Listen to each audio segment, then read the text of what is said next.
Kakadosh Bokeror Shavuot. We're just continuing with the halachot of Tfilat of Purim. Lina, tomorrow we'll try to speak about what happens on Motzei Shabbat, which this year actually comes out Purim on Motzei Shabbat.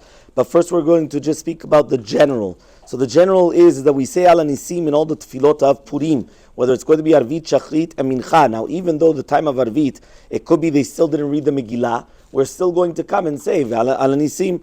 And therefore, even if it's going to be on Motzei Shabbat, right, we still say Al Hanissim. And that's our minhag, to say Al Hanissim. Some people say Ve Al Hanissim. Okay, fine, but everyone again according to their minhag. Now, obviously, we say by Mimam Bazaman Hazeh, right, and then the nusach of whether it's going to be Nisim Niflaot, Lashon Rabim, okay, and then afterwards when we're coming and we're saying this, what happens now if a person forgot? So now this is where I think it's very, very important if a person forgets Al Hanissim. So it's actually brought down as follows. If a person forgot Al Hanissim and they remembered before saying Baruch Atah Hashem, so then you go back and you actually repeat the Al Hanissim. Now even though you said Ha'el Yeshuatenu v'Zatenu Sel Ha'el Tov, that is not considered a bracha l'vatala. Why? Because at the end of the day you didn't say bracha.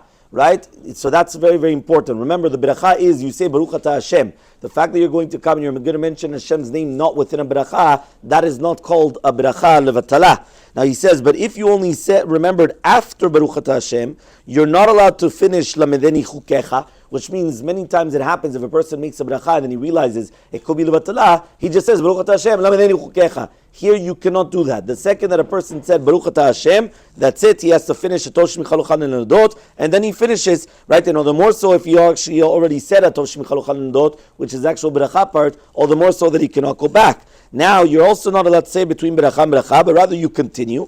And then, if you want at the end of Elokai Nitzor, you say Modim Anachnu Lach Al Hanissim Al Purkan, and then you continue going, which means that you're actually adding in the Al Hanissim, but you're adding it in at the end of the Elokai Nitzor. You say Modim Anachnu Lach, right? She'al Hanissim Al Purkan, right? That's what you're saying. Al Hanissim Al Purkan V'Gavrot, and you continue doing the entire Al Hanissim. So that's very, very important, just to do with the concept of Al Hanissim. Now in Shachrit, after the Chazarah of the Tfilah, right, what we're going to do is we're going to do Chatzi Kaddish as normal, meaning there's no Tacharonim obviously, and there's no Hallel. If you remember, we said that the Hallel was the Kriyat HaMegillah. The Kriyat HaMegillah was considered the Hallel of Purim. And then what happens is we take out a Sefer Torah, we're going to read 3 Aliyot. We remember that whenever there's no Musaf, you only do 3 Aliyot. You read Vayavo Amalek, and then the last Pasuk, which is Kiyad Al-Kesiyah, we're going to come and we're going to do it twice. We're going to repeat it twice in order to get 10 Psukim, because if not, you only have 9 Psukim in Vayavo Amalek, which is at the end over there of Parashat B'Shalach.